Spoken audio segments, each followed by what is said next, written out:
2013માં 5882 ton, વર્ષ 2014-15માં 3408 ton અને વર્ષ 2015-16માં માત્ર 1800 ટન ઉત્પાદન થવાનો અંદાજ મુકાયો છે. આમ આંકડાકીય દ્રષ્ટિએ જોઈએ તો ચાલુ વર્ષે ઉત્પાદનમાં ખૂબ મોટો ઘટાડો નોંધાઈ શકે છે. આ સ્થિતિમાં ખેડૂતો માટે જીરુની મોંઘી દાટ ખેતી મુસીબત બની છે. બિયારણ મોંઘવારી છે છતાં પણ ખેડૂતો અત્યારે સિઝનમાં જીરું વાવવાનો પ્રયત્ન કર્યો, જીરું વાવ્યું પણ ખરું, ઉગ્યું પણ સારું ખરું, પણ વાતાવરણના અભાવે ચરમી, કાળીઓ એવા રોગો આવી ગયા છે. ઉત્પાદન નહિવત બરાબર, જીરું સંપૂર્ણપણે ફેલ ગયેલ છે. મહેસાણા સહિત પાટણ અને બનાસકાંઠામાં પણ આ વખતે જીરુના પાકમાં કાળીઓ નામના રોગથી ઉત્પાદનમાં મોટા પાયે ઘટાડો જોવા મળી રહ્યો છે. જો કે હજી સુધી જીરુના વર્તમાન બજાર ભાવ ઉપર ખાસ કોઈ અસર નથી પડી. ત્યારે જોવું રહ્યું કે જીરુના ભાવમાં આ વખતે કેટલો વધારો આવે છે. કમલેશ રાવલ સાથે bureau report, VTV news, Mehsana. તો દર્શક મિત્રો, જ્યારે આપણે જીરાના પાકની વાત કરીએ છીએ, આપણે જાણીએ છીએ કે ઉત્તર ગુજરાતમાં સૌથી વધારે વાવેતર થાય છે અને ઉત્તર ગુજરાતના જ ખેડૂતોએ અનેક કારણોસર જીરામાં ખૂબ જ નુકસાન પણ સહન કરવાનો વારો આવતો હોય છે. ત્યારે એક પ્રયોગશીલ ખેડૂત આપણી સાથે આજે સ્ટુડિયોમાં પધાર્યા છે. તેમનું સ્વાગત કરું છું. મહેશજી રાઠોડ, આપનું સ્વાગત છે. સૌપ્રથમ જો વાત કરીએ, ઉત્તર ગુજરાતના ખાસ કરીને કયા કયા વિસ્તારોમાં જીરાના પાકની ખેતી થાય છે? ખાસ કરીને સૌપ્રથમ ઉત્તર ગુજરાત આ પાકનો મુખ્ય વિસ્તાર હતો, પરંતુ ક્રમશઃ ધીમે ધીમે એનાથી આગળ વધીને કચ્છ, સૌરાષ્ટ્ર અને હવે તો છેક પોરબંદર સુધી આનું વાવેતર જોવા મળે છે. એમાં સુરેન્દ્રનગરથી તો રાધનપુર સુધીનો મુખ્ય જે પટ્ટો છે ઉત્તર ગુજરાત અને મધ્ય ગુજરાત વચ્ચેનો, ત્યાં આનું વાવેતર વધારે જોવા મળે છે. બિલકુલ. જો જુદા જુદા મસાલા પાકોની વાત કરવામાં આવે તો મસાલા પાકોમાં જીરાના પાકનું મહત્વ કેટલું? એક ખેડૂત તરીકે જોવું તો જે મસાલા પાકો છે તેમાં ગુજરાતમાં આ મુખ્ય પાક છે. ખાસ કરીને અજમો અને જીરું આ બે મહત્વના પાક છે, પરંતુ તેમાંય ગુજરાત જીરાના પાક માટે અગ્રેસર છે અને પૂરા ભારત વર્ષમાં ઊંઝા જે ખેડૂતોનું મુખ્ય માર્કેટ છે, એટલે ગુજરાતના ખેડૂતો માટે આ એક ખૂબ મહત્વનો પાક છે.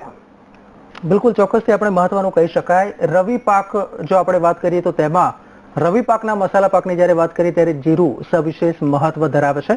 ગુજરાતમાં તેનું શું મહત્વ છે? ખાવાની બાબતમાં આપણે જે જીરુંનો ઉપયોગ કરીએ છીએ તેની પણ રીતે, અને સાથે ખેડૂતો જે ઉત્પાદન કરે છે ને તે નફો મળવો જોઈએ તે રીતે. નફાની દ્રષ્ટિએ જોવા જઈએ તો ખેડૂતોને હવે પૂરતા પ્રમાણમાં એ નફો ભાગ આવતો નથી, કારણ કે છેલ્લા 2-3 વર્ષથી ભૌગોલિક પરિસ્થિતિમાં ફેરફાર અને વાતાવરણના ફેરફારના સંદર્ભે પાકમાં ખૂબ જ પ્રમાણમાં રોગ જોવા મળે છે. આ વર્ષે સમજો કે કાળિયાનો રોગ આવેલો છે, તો છેક સૌરાષ્ટ્રથી લઈને ઉત્તર ગુજરાત સુધી આ રોગ ફેલાયેલો છે. એટલે 50% ઉત્પાદન કહી શકીએ કે નિષ્ફળ છે અને ખર્ચ દિવસે ને દિવસે ખેડૂતને વધી રહ્યો છે. એવા સંજોગોમાં ભાવ અને ખર્ચનું જે કોમર્સની ભાષામાં મેજરમેન્ટ કહીએ તો એ ખેડૂતોને બહુ ઓછું છે. બરાબર છે. એ રીતે જો કદાચ કહીએ તો જે નફો તેને મળવો જોઈએ તે નથી મળી રહ્યો, તે બાબત નક્કી છે. જ્યારે આપણે એક વાપર્યો શબ્દ તે છે કાળિયાનો રોગ. આ કાળિયાનો રોગ એ શું છે? કાળિયાનો રોગ એક વાતાવરણ જ્યારે બગડે, એટલે સમજી લો કે હવામાં ભેજનું પ્રમાણ વધે, વાદળછાયું વાતાવરણ થાય, અથવા તો ખેડૂતની ભૂલના હિસાબે થોડું ઘણું ભેજનું પ્રમાણ પાણી જે પાકને મળ્યું હોય તેમાં વધારે હોય તો આ રોગ ઉદ્ભવે છે. અને એનું કોઈ જ બજારમાં એવી કોઈ દવા નથી કે એનું કોઈ સોલ્યુશન મળે.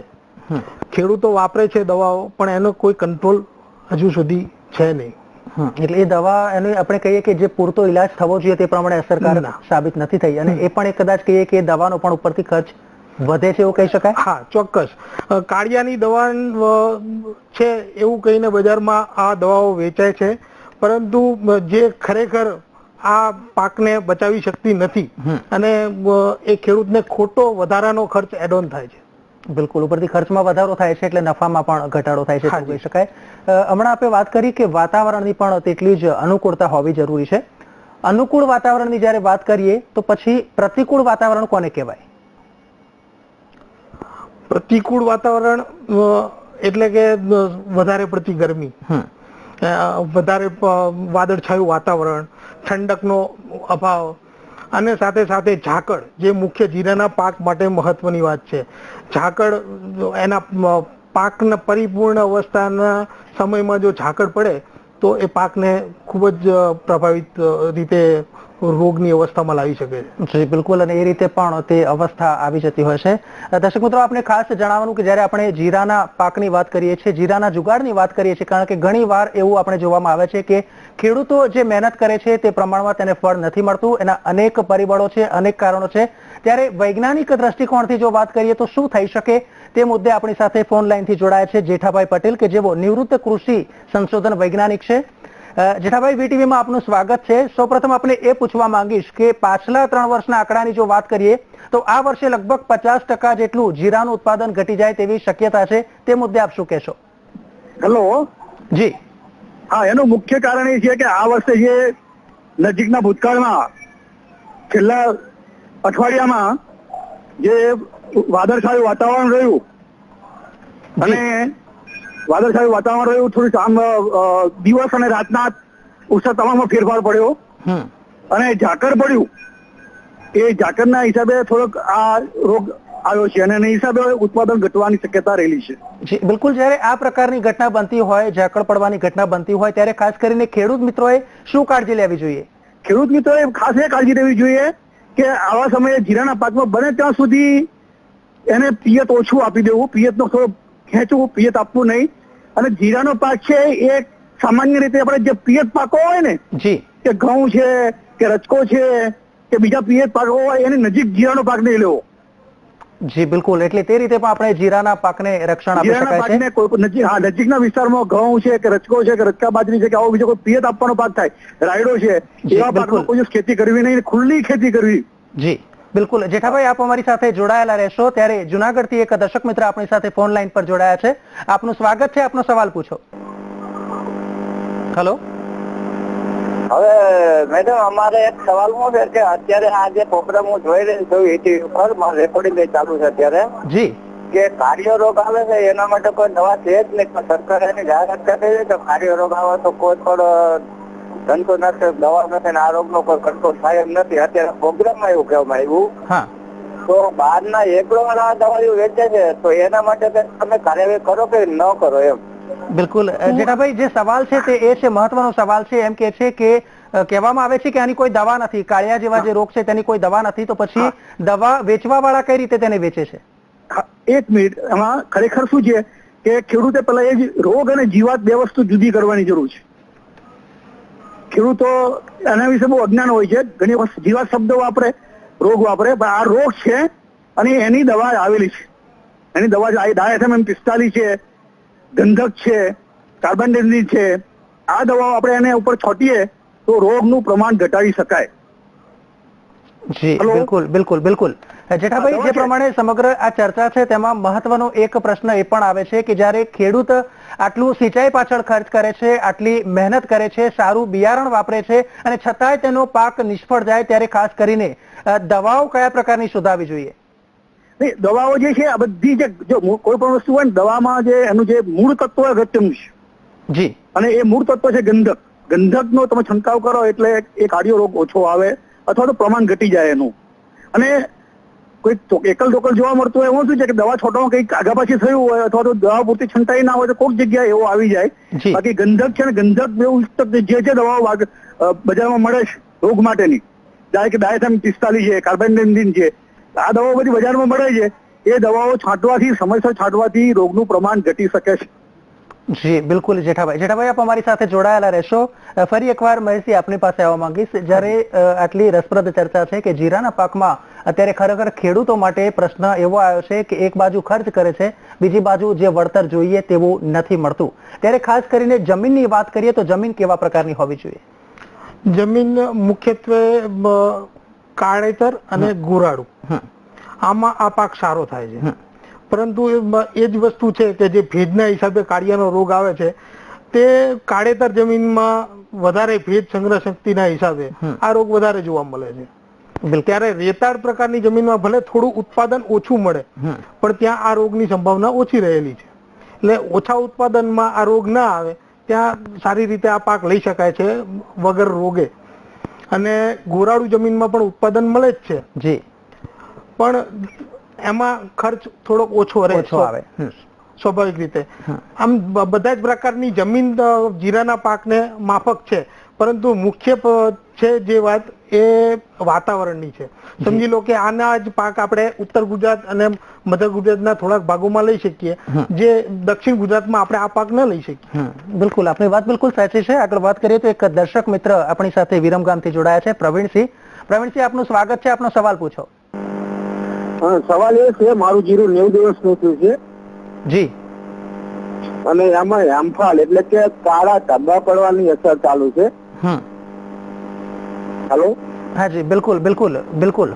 જેઠાભાઈ, આપની પાસે આવવા માંગીશ. જે ખેડૂત મિત્ર છે તેનો પ્રશ્ન એ છે કે કાળા ધબ્બા પડવાની શરૂઆત થઈ ગઈ છે જીરાના પાકમાં, પાક 90 દિવસનો થઈ ગયો છે, આપની શું સલાહ છે?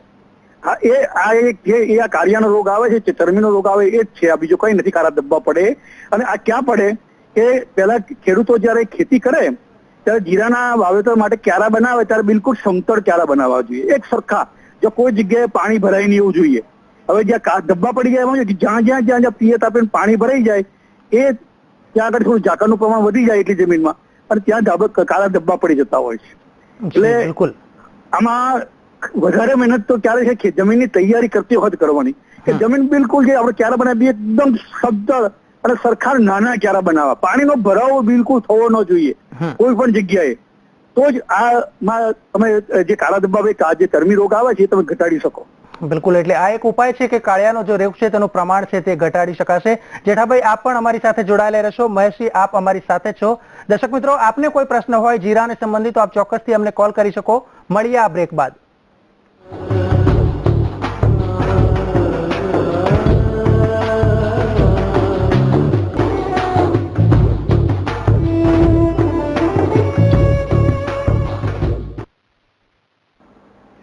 દર્શક મિત્રો, વિરામ બાદ ફરી એકવાર આપનું સ્વાગત છે. જે પ્રમાણે આપણે ચર્ચા કરીએ છીએ તે છે જીરાના પાકને નુકસાન થતું અટકાવવું અને ખેડૂત કઈ રીતે વધારે સારો નફો મેળવી શકે. ત્યારે મહેશસિંહ રાઠોડ આપણી સાથે છે, તો સાથે જ જેઠાભાઈ પટેલ કે જેઓ નિવૃત્ત કૃષિ સંશોધન વૈજ્ઞાનિક છે, એઓ પણ આપણી સાથે જોડાયા છે. દર્શક મિત્રો, આપ પણ ચોક્કસથી તેમની પાસેથી સલાહ મેળવી શકો છો. ત્યારે આગળ વાત કરીએ તો રાધનપુરથી એક દર્શક મિત્ર આપણી સાથે જોડાયા છે, આપનો સવાલ પૂછો.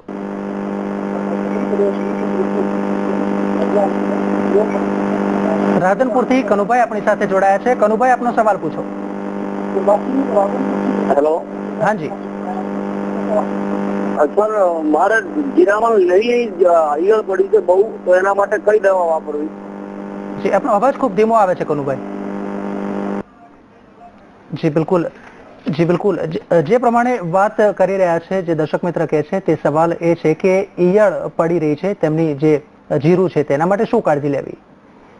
ઈયળોમાં સામાન્ય રીતે ઈયળને રોકવા માટે મોનોક્રોટોફસ અને ક્વિનાલફોસ આ બે દવાઓ બજારમાં મળે છે. પરંતુ એ સાથે સાથે એ જોવું રહ્યું કે કયા પ્રકારની ઈયળો છે. ઈયળોમાં પણ ઘણા બધા પ્રકાર હોય છે. સામાન્ય રીતે તમે ક્વિનાલફોસનો ઉપયોગ કરો હળવો ડોઝ તો જીરામાં હિતાવહ રહે. આ એક ખેડૂત તરીકેની મારી સમજણ છે. બિલકુલ, ખેડૂત, I am not a person pesticide person, એટલે મને આનાથી વધારે નોલેજ નથી, પણ મને જે ખેડૂત તરીકે નોલેજ છે ત્યારે ક્વિનાલફોસનો ઉપયોગ કરી શકાય. બિલકુલ, એક પ્રયોગશીલ ખેડૂત તરીકે તમે આ પ્રયોગ પણ કરેલા છે. ત્યારે આ જે સવાલ જેઠાભાઈ આપને પૂછવા માંગીશ. ઓકે, આમાં જીરાનો પાક છે ને, જીરાના પાકમાં પાન બહુ નાના હોય છે. જી, હેલો, જી, હા, પાન બહુ નાના હોય છે, દવા છોડીએ ને આપણે ઘણી વખત તો દવા કદાચ છોડના પાન ઉપર રહે નહીં. એટલે જે મહેશભાઈએ દવા કહી છે એ દવાને છોડતી વખતે અંદર આપણે થોડો નિરમા પાવડર અથવા તો સાબુનો પ્રવાહી થોડું ઉમેરીને રાખવું, લઈને ચોટી જાય દવા. આ અગત્યનું છે. જી, પણ તેનું માપ શું હોવું જોઈએ?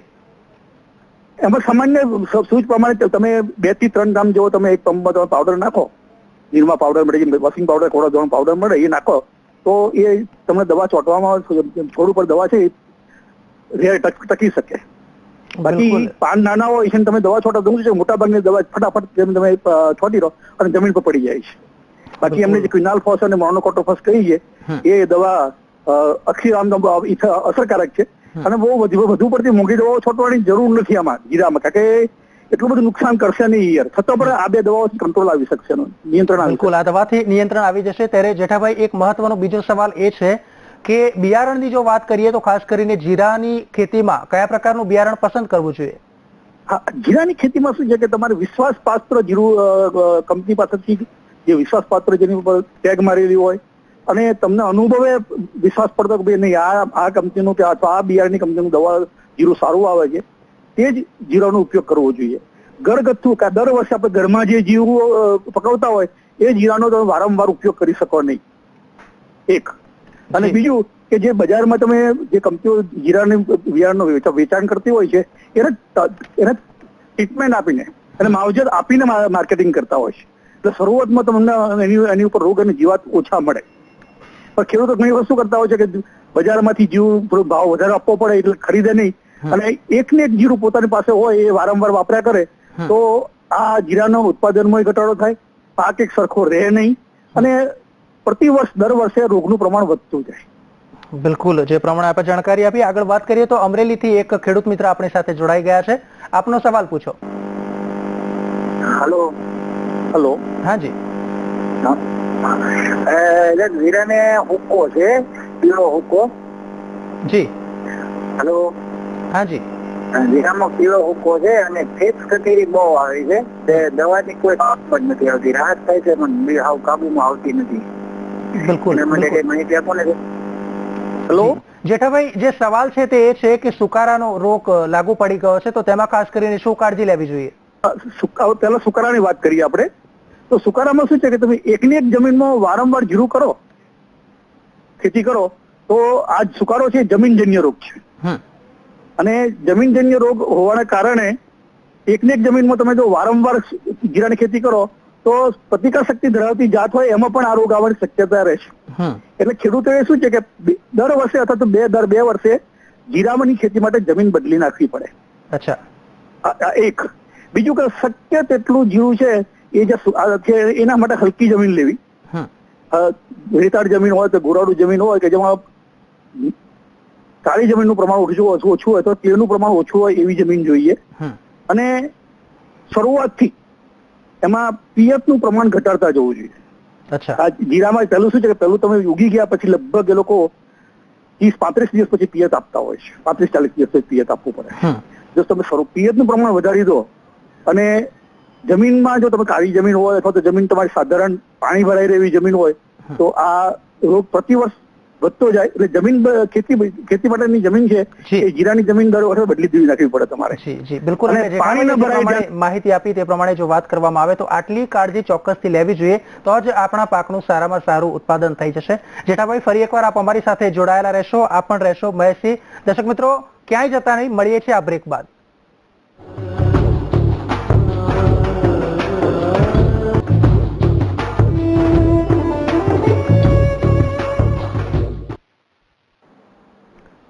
દર્શક મિત્રો, બ્રેક બાદ ફરી એકવાર આપનું સ્વાગત છે. આપણે વાત કરી રહ્યા છીએ જીરાની ખેતી વિશે. ત્યારે અન્ય એક દર્શક મિત્ર આપણી સાથે ફોન લાઈન પર જોડાઈ ગયા છે. આપનો સવાલ પૂછો. લાગે છે સંપર્ક કપાઈ ગયો છે. જે પ્રમાણે મહેશજી, આપણે જે વાત કરતા હતા જીરાની, ખાસ કરીને જયારે વાત કરીએ કે એક સારી ગુણવત્તાવાળા જીરાનું જયારે ઉત્પાદન આપણે કર્યું હોય તો ત્યાર પછી એને બજારમાં વેચાણ માટેની શું વ્યવસ્થા છે? હાલ પૂરતી ગુજરાતની અંદર જૂની ચીલા ચાલુ વ્યવસ્થા છે. દરેક ખેડૂતો ઊંઝા માર્કેટ યાર્ડમાં આ પોતાના પાકને લઈ જતા હોય છે અને આ સિવાય બીજો એક વિકલ્પ થોડો ઘણો હમણાં 2-4 વર્ષથી ખુલ્યો છે, જે રાજકોટ. આ બે બજારો છે, ત્યાં જઈને જ ખેડૂતોને વેચાણ કરવાનું હોય છે અને જે ભાવ જે તે દિવસ દરમિયાન નક્કી થયેલા ત્યાં હરાજીમાં પડે એ ખેડૂતોને ત્યાં મળી રહેતા હોય છે. આ સિવાય બીજો કોઈ વિકલ્પ ખેડૂતો પાસે છે નહીં. બિલકુલ. જેઠાભાઈ, આપની પાસે આવવા માંગીશ કે એક કૃષિ વૈજ્ઞાનિક તરીકે જો વાત કરીએ તો આપે અનેક જે કામગીરી બજાવી છે તે અનુસાર જો વાત કરવામાં આવે તો ખેડૂતોએ જીરાના પાકની જ્યારે પણ ઉત્પાદનથી લઈને વેચાણ સુધીની વાત કરીએ ત્યારે આ દરેક તબક્કે શું કાળજી લેવી જોઈએ? ખૂબ જ ટૂંકમાં. હેલો. જી. હા, ઉત્પાદન ખેતી કરવા માટેની વાત કરીએ તો પહેલા તમને કહ્યું કે જમીનની પસંદગી અગત્યની છે. જી. હા. પછી જમીનની તૈયારી કરવી પણ અગત્યની છે. અને જીરાના પાકમાં વધુ પડતું નાઇટ્રોજનની જરૂર પડતી નથી, કારણ કે એની વેજીટેટિવ ગ્રોથ થવો ના જોઈએ, વાનસ્પતિક વૃદ્ધિ ના થવી જોઈએ. હેલો, હાજી બિલકુલ. હા, પછી એના ઉપર જે પિયત આપવાના થાય એ શરૂઆતનું પિયત તમારે જો પાક ઉગી ગયા પછી છે ને ખેંચવું પડે તમારે. જી. હા, અને જે ફૂલ આવ્યા પછી પિયત બિલકુલ બંધ કરી દેવું પડે. એટલે 2 થી 3 પિયત થી વધારે અપાય નહીં જીરામાં. જી. હા, પછી જે વાત કરી મહેશજીએ વાત કરી એ પ્રમાણે જો અંદર મોલોમસી હોય કે જીવાત હોય તો તમે મોનોક્રોટોફોસ છે, ફિનાલ્ફોસ છે, એ તમે કોકની સલાહ લઈ અને તમે એને સમયસર દવાનો છંટકાવ કરવો છે. દવાનો છંટકાવ કરો ત્યારે એક વસ્તુ ધ્યાનમાં રાખવાની કે વધુ પડતી દવા છાંટવી ના જોઈએ. આપણે લાગે કે 10 લીટરમાં 20 મિલીલીટર છોટવાની કહ્યું હોય, આપણા ખેડૂતો શું કરતા હોય કે 20 ની જગ્યાએ 40 નાખે, 50 નાખે, એ બધું ફેંકી દેવા જેવું થાય. બગાડ ન કરવાનો. જીરા પાકમાં મેં કહ્યું પ્રમાણે સાબુનું અથવા તો નિરમા પાવડરની અથવા તો કોઈ પણ બજારમાં ડિટર્જન્ટ પાવડર મળે એના 2 થી 3 ગ્રામ જેવો એક પંપો તમે નાખી આપો બિલકુલ, તો એ ચોટી જાય અને એ લાભ થાય. વેચાણ વ્યવસ્થામાં શું છે કે જીરા